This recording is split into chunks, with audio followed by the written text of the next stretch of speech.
welcome back to the channel, The Beast On. I am The Beast, Brian London, and we've got a special one for you today. She's a superstar. She's like Wonder Woman. She does everything, and she's really interesting, and I wanted to bring her on so you could get to know her. She's been really integral in in our life because she found us the house that we're living in, and also she seems to know everything about everything when it comes to the city we live in, which is Cooper City, Florida, and it makes life so much better here. So we bring on Ronnie Sterin. And Ronnie, how are you? I am, first of all, embarrassed. Second of all, blushing. Third of all, my heart rate is like, oh my God, so many expectations now. But I'm good. Oh, come on. You've had more pressure than this. Come on. This is nothing. We're having a conversation. So, for the folks that are watching, give us a little bit about what do you do? What's your main focus in life? My main focus in life is my children. Well, yeah, that is true. What I do for a living is I am a realtor. I'm a licensed realtor here in South Florida. So, Ronnie, tell us, were you born in South Florida, or where might you have come from to make your way down here to sunny South Florida? Well, like many people, I'm not from here, but if I talk like this, maybe you'll know where I'm from. I am Israeli, born and raised, ninth generation, and from there I moved to Joburg, which is in South Africa. From there I moved to Argentina. From there I moved to the U.S. Within the U.S., went back to Israel, came back to Florida about 8.5 years ago, when my husband was relocated here. So, all right, that's even more than I even knew. I didn't know there was a stop in Johannesburg. Why so much moving? Was it due to business reasons? Was it due to personal reasons? Like what? It was a mixture. It was a mixture. My dad's an entrepreneur, and he's always had many ideas and many business ventures, and he decided to go into something very specific, and it took him everywhere, which I gotta say, when I was a teenager, I hated, but now I think I'm the luckiest person on earth. So where did you spend, well, I guess you spent the most time in Israel so far? Yeah, altogether, when you look at it altogether, I think so, yeah. I mean, yeah, actually, yeah. Yeah, Israel and then the U.S. second. One more year, and it will be the U.S. first, and then Israel second. I love that your accent will just go everywhere. Like Yeah. we've got a big mixing pot of accents, which I like a lot. It's cool. I wish I could say the same, but I either have my wicked Boston accent or I just don't. That's the deal. It's certain words. It's certain words that I say that as I've mentioned, I learned English in the proper South African way, very British, with a lot of Afrikaans words inside of it. But this is how I manage myself, and everybody looks at me kind of weird. And until they know about the South African side, they never notice it. But I don't know how to say South properly or American. And I don't know I spell labor with a U sometimes or center with an E. So, I'm still kind of weird, but it's okay. It makes me quirky. No, we like it. We like it. You're unique and you should embrace that. Yeah. So you got to the U.S. And what did you, as far as pursuing education, like where did you pursue your education? I went to UNLV. I am a rebel it can explain my personality. I am a rebel. I'm very proud of where I went to school. I was a hotel management major, which I'm the only child of my dad's that he didn't argue with. So, that's always good. I have brothers who are CPA and attorneys and, black sheep of the family right over here. But I loved what I did, and I still love it. It made me very personable and very understanding. And the fact that I had so many cultures around me and experienced so many, it made hotel management very great. My last job was in Las Vegas, and my last job in Las Vegas was working for Caesar's Palace after they were purchased by Harrah's. which is now Caesars Entertainment. So is that what you wanted to do? You wanted to like work on the strip and the lights of Las Vegas and be in Woo! hospitality and all that stuff? What I wanted to do in high school was to be a diplomat and to represent Israel. Right. But I was advised that Israel doesn't really get too much voice in the UN. And so, by a friend of ours who was a diplomat, and he said, you may as well go study something else. And I'm like, okay. So, I did a lot of research. I did graduate high school when I was 17, so I had time. So I did a lot of research and I had fun with it, you know. So I finished my 4-year degree in 2 years, and we ended up. My parents were in Vegas. One of my brothers was in Vegas. Then he went to UT. You know, so we have family everywhere. We're like the Jewish nomad. How did you enjoy working for Caesars, working in Las Vegas? Working in Las Vegas is amazing. I mean, most of us that live there don't really hang out at the strip once work is done. I lived in an area called Summerlin. Now it's Summerlin, and it used to be Poca Point, whatever. Every day it changes because it's growing so much. I'm still in touch with so many of my friends that still live there or still in the industry. Some of my friends, ironically, I refer business to because they are realtors as well. But it's getting to know so many people, and people are happy in Vegas most of the time, and people love Las Vegas. So I Yeah, loved it.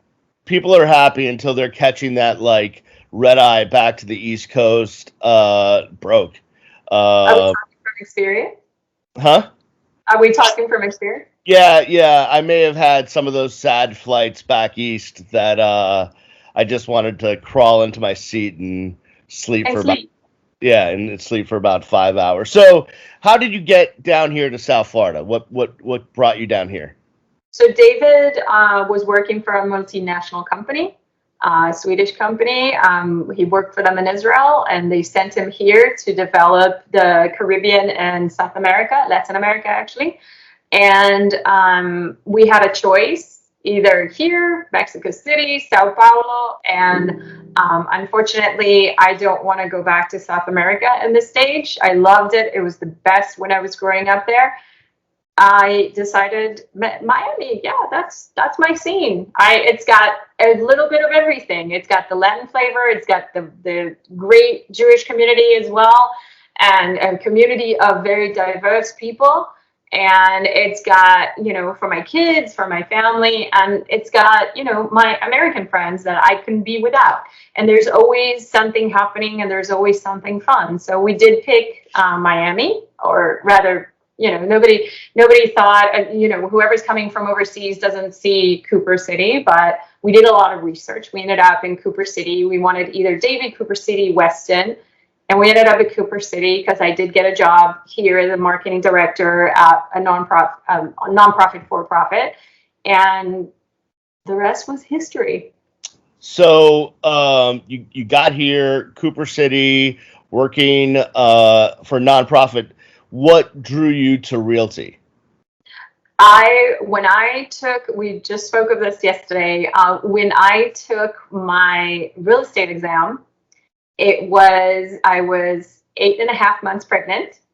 I did not want to go back to corporate because I was thinking, you know what, real estate's going to give me so much more ability to be with my kids, to be, you know, to have freedom and all that great stuff. I lied to myself. It was great while it lasted, that lie, but you do have to put in a lot of hours. You do have to dedicate a lot to anything you do and you want to be successful in. But I've learned the balance, but now, you know, in the time I was like, my kid was in my office at 7:30 at night, and it shouldn't have been happening.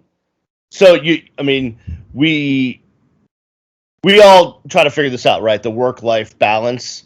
And you jumped into realty thinking, hey, this is going to give me, you know, I'll be able to set my own schedule and have time to be a mom and raise my child. And now you have more than one child. And so how do you how do you make the best of that work life balance? How do you, because you're I constantly, you're constantly on the road showing houses, making deals, doing the realty thing, but also you're a great mom and dedicating time to your kids. So how have you managed to do that? I have a great support system. I have the most amazing husband.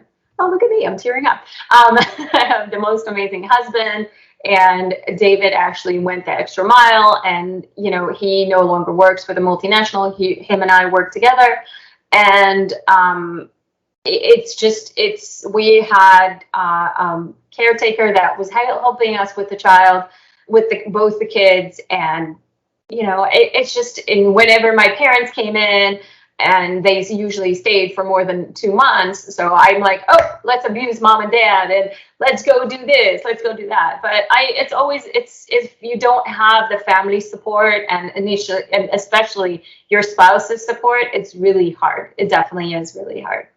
Yeah, there's no doubt. All of our family is up north. So for Allie and I, now Zach's older, and he's pretty much cool at home by himself, binging Right. Marvel. But it gets tough when you don't have that support system. So you're really lucky that you've had that. Speaking of time, you run one of our city's popular Facebook hangouts, Facebook pages. You're on the social media both for work and personal. How do you fit that in? But also, how did you develop your desire to kind of pitch in with our community and help facilitate that group and that page and just your online media presence? So what initially when I created Cooper City Buzz 7.5 years ago, it was when I created it for my clients. A lot of people back then and now all the time move here, and they're not necessarily from the area. Welcome to South Florida. They're not necessarily from the area. People have different, even moving from Pembroke Pines to Davie, or from Weston to Parkland. It's very different.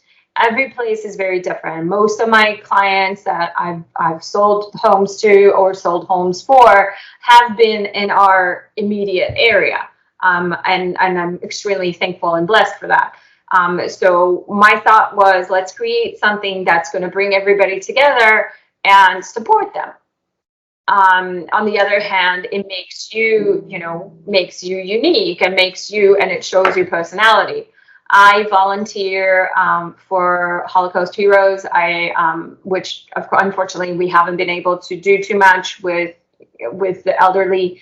I volunteer for our shul, as you know, and I just came in from a PTA meeting at our elementary school, and the next one is going to be a PTA meeting for Pioneer. So I mean, I'd like to be involved. I have to be busy. I have that kind of self-diagnosed ADHD personality, that I need to do stuff. I need to be busy, and the more I do, and the more fun I find it to be fun. um, on the business sense, it'll also make sense. Yes, it takes a lot of hours. Yes, it consumes a lot. I do have some help, thank goodness, because if not, my business would not be as successful. But I dedicate a lot to it, and I try to find things that are unique and content that is unique in order to make sure that people continue to come back to the group. Yeah, I think the thing that I have found is, especially about this community that we live in Cooper City, is that people are really helpful. Is that, and I've done it myself. Hey, I'm looking for X, or I really need help with Y. Right. And our neighbors really come through with some great advice or suggestions, or hey, I'm willing to help. And I think it's, people talk about social media often as making more divisive or splitting us apart. But in this instance, I think it's really brought the community together. I think it really shows the neighborly aspect of where we live. So that's what I've found from it. I And really enjoy it. And there's like anything, there's bad and good. There are instances, and you've seen me be the police, which I don't love, and I'd rather not um, be the police and have to stop conversations. And my group tries to be not political, not for, pro, against, whatever you want to call it, anything. This is about neighbors helping neighbors. This is about, staying chill. And when the pandemic first started, my friend Kurt Nightingale, who is amazing, and he's the king of spa, and he came up with the initial idea of going to local businesses and trying to support them. From that, taking that with my clout, and we created the Cooper City Buzz Deals, and we try to help businesses such as Adi Watana, which unfortunately had to shut down since, and other restaurants, Wings, and God, what did we have on there? We had every Cooper City restaurant. We tried. So we've done Wings, we've done it all. Yeah, we tried to keep it. We couldn't get it. You can't really give anybody more platform than that. And Thursdays, we give local businesses a platform as well, in order to make sure that we support our locals. Not that big conglomerates are bad. I'm not saying that. I shop in them. I shop in Amazon. I'm guilty as everybody else. But the situation in the last couple of years, even before the pandemic, has been very hard for mom and pop shops. So when I look at it and I reflected on myself, David and I are mom and pop, because we don't work for anybody specific. We're not part of a team. We're not part of anything else. And it's what we believe for ourselves, I believe should be, for everybody else. Sometimes I overdo it, but that's okay. I got people like you telling me you need to step back. Yeah. I think you're doing just fine. So obviously, you're in real estate, and it's a hot subject, right? I mean, it's always a hot subject, but just give us a little, especially here in South Florida, the market. What's the market like, both for buying, selling, renting? What's going on right now in South Florida with real estate? So the market is still ever changing. Interest rates go up and down. There's a lot of different dynamics. There is still a lot of demand compared to supply. We're still usually the market is at a 3-month supply. That's what we call it. We're still at a month to a month and a half. If you look at a map of Cooper City currently, or even Weston and Davie, Pembroke Pines, Broward in general, the map, it's shrinking. There is no supply. People, and I understand people are saying, wait, if I put my house up for sale, where am I going to go? So there's strategies to handle that, but that's a whole different question. So the way that we look at things, and the way that we see things, obviously our crystal ball is not working, but the market is shifting a little bit, but it's not falling. There isn't anything that's like a major crash or anything. This is not 2008. The people that were in forbearance until now are still protected because they added that to the end of their term. The rental, the evictions, they're still semi-protected, but it's ever evolving. This is not something we're familiar with. There's a little bit less of a demand just because of the time of the year. Every year during August, the beginning of school, until like October, it's a little bit lower, but I know that what's coming for now will be okay. The Fed is controlling the interest rate, which is controlling demand as well, because what used to be for a $500,000 home with a 4.75 was $2,021, is now for a $600,000 home with a 2.5, so it controls. I may be wrong with my percentages, but you know what I mean, as a whole. So during the pandemic, we saw a lot of people from the Northeast move down here. Right. There was that was going on. What California are the trends? as well. Yeah, California. So what are the trends? Are people still wanting to move to South There's Florida? I mean, the calls, we do get daily calls still. The calls are mainly California and New York, mainly the Bay Area and New York right now. I just visited the Bay Area a few weeks ago. I gotta tell you, it's not what it used to be, and I love the Bay Area. But it's ever evolving. My cousins in LA, I watch their feed and stuff, and they're partying and they're having fun and everything. But my friends in the Bay Area are more confined. So people are still looking for what we have here, because agree, don't agree, it doesn't matter which side of the pole you are. We do have a little bit more of openness, and our weather allows for it. And that's the main draw that everybody has, is that our weather allows for being outside and not being confined to your home. And San Francisco was in the 50s 3 weeks ago. I was like, yeah, I can't do this. I mean, for you it's summer, people from Boston, but for me it's like, yeah, I can't do that at all. So they're still coming. Believe it or not, that there are some people that are going back.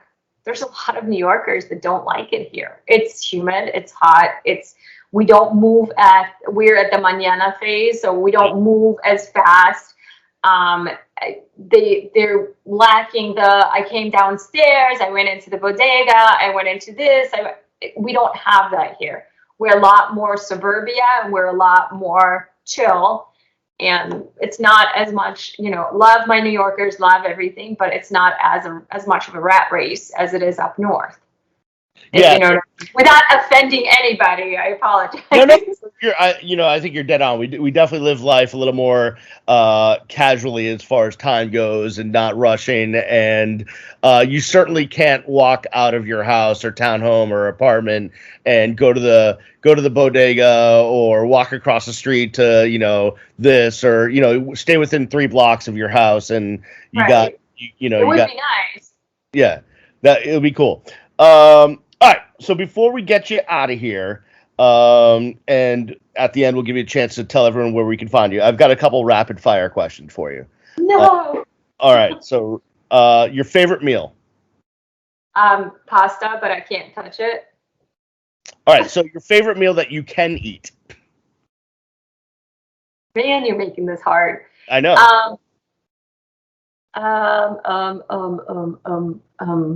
My favorite meal, dude, I guess breakfast, like eggs and stuff, omelet. Omelet. Okay, all right, that's fine. I can eat that at any time of day. Favorite movie? The Goonies. The Goonies. That's my favorite. Oh, it's so good. I take it your kids have watched The Goonies, right? My kids have watched The Goonies several times. They hate me. It's okay. They'll get over it. Oh, it's okay. And it was either that or the Gremlins. It's a toss-up, but yeah. All right. I mean, the Gremlins are a good one too. Gizmo's amazing. Favorite streaming show, TV show, anything you're binging? My favorite of all times was Friends, along with a lot of other people, but it's showing my age. These days, believe it or not, David and I sound like we're old, but we've been watching this documentary on Netflix about the Miami like drug industry and kingpins. Oh, the Cocaine Cowboys, Kings of Miami? Yes, Cocaine Cowboys. That's what it is. Dude, that is, oh my God. Now you have to go back and watch all of Billy Corben's other stuff, all the other Cocaine Cowboys. It's amazing. It's so crazy. So crazy. Yeah, no, exactly. And they were champion boat racers, and it's a crazy deal. It's insane. But you should go and watch the Odessa Project, which was like before those guys. Yeah. You can see that on YouTube. A guilty pleasure? Chocolate. I knew you were going to say that, of course. I love white chocolate. It is my favorite. I can hide it and eat it, and hide it more and eat it. Nobody will notice. Last but not least, tell us one thing about yourself that no one would guess in a million years. That I'm not as put together as people think. What does that mean? That people, somebody approached me yesterday and said, it seems like you got it all going and you got it all together and everything. Dude, I'm a mess. if you didn't have me on camera right now, yeah, this is not me. It takes me time. I am one of these people I live and I thrive in a mess on my desk. My husband, it drives him insane. I'm not as put together and I don't have all the answers, even though most of the time it seems, that I'm very, precise and know where I'm going. I do a lot of research. I read a lot and I go above and beyond to make sure that I know exactly where things are coming from, be it on our group or be it, anywhere else that I answer. I don't like just being impulsive and answering. And, it just, everybody's like so convinced that I have it all my shit together, sorry. And that I have it, that everything is peachy keen jelly bean in my household, and it's not. I work 80 hours a week, completely normal in my mess, but Yeah, it works. I think all of us, the majority of people, I believe, in Western society, we have a public or known persona, and then we have, what happens when the doors close at home, and we all have that. Trust me. I mean, it's Yeah. there's not too many people I know that if you ask them truthfully, hey, is the you that walks out the door and presents yourself to the world the same you in your, in your living room, in your home office, in your master bedroom? Of course not. That's not the case at all. Right. We all kind of fake it till we make it, right? That's kind of the thing. I So think that I think that a more precise answer is that I'm a really strong person. I am a strong person, but dude, am I an emotional wreck? Like I'll start talking about my husband or my kids or my brothers or anything, and I'll start tearing up. But that's just me. There's one persona that, as you said, you portray out, and there's something that's you that your friends know. Like you've seen me cry before. It's normal for me. yeah, but it shows you have a heart and an emotion, so you're I human. definitely have a heart. I mean, you gotta put all this together somehow. Right. All right. So let the people know where they can find you on the social, the website, wherever, if people have any questions about not only realty, but just this wonderful area we live in. Where can people find you? Um, I am reachable always on my cell, which is 305-942-7446. I'm also on Facebook, Ronnie B. Sterin, Sterin. Everybody wants to make me a Stern. I wish Howard Stern, H Stern. I would be so wealthy. And then Instagram is Ronnie Sterin Realtor, and www.agentronnie.realtor. So, All right. All right. So I'm sure the people out there will come knocking down your door looking for just great, amazing deals out there in the real estate market. we always thank you for doing this. And one of these days you'll probably get us into a house that we own rather than throwing money at landlords. But it Don't is. forget, I know your parents. Huh? I know your parents. I can always reach out to them. Well, yeah. I mean, my dad, you might have luck with. My mom, good luck. Ronnie, thank you so much. Thanks, Brian.